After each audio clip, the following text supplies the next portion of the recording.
Hi there, Jenny Laughlin, Waxwing Sewing Studio. I'm helping out with the Tessuti Rae Dress and doing a quick note on what you can do instead of the Vilene shield that the Tessuti Rae pattern calls for. So, Tessuti's down in Australia. They've got this tearaway embroidery stabilizer down there called Vilene shield.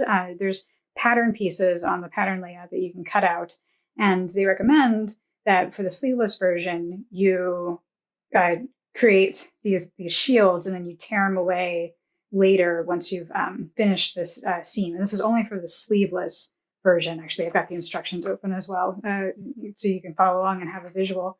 What we're going to do instead is we're going to use stay tape. And this is extremely fine, fusible stay tape. If you've got one of my kits, it comes with the kit.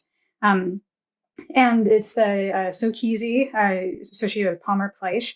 And it's great because it will give some, it will make it so this doesn't stretch through here, but then at the same time, it doesn't change the hand of the fabric. So it's going to be basically invisible. It will be completely invisible in terms of looking at it, but it will also, from a hanging perspective, be almost invisible.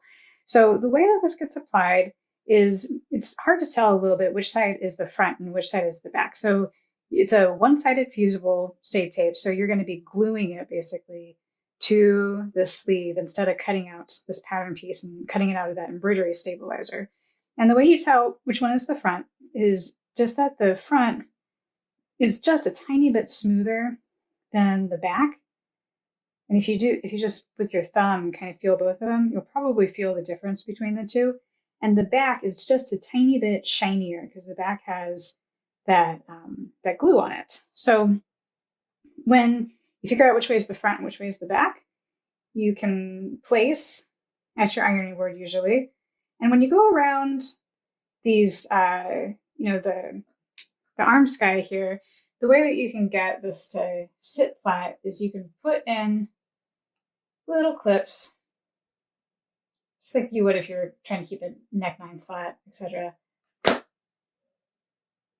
on the stay tape. And this is 1/2-inch stay tape, so you'll just put it right almost to the very edge. Oops.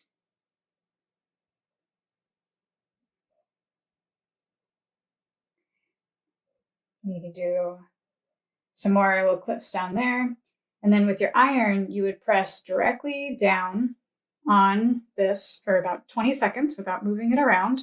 You'll want to use a press cloth if you can. Most of the time, people have around silk organza press cloths. If you don't, and you have my kit, then you can actually use the acid-free tissue paper that comes with the kit can be used as a press cloth to protect your iron, and you can still see through it a little bit.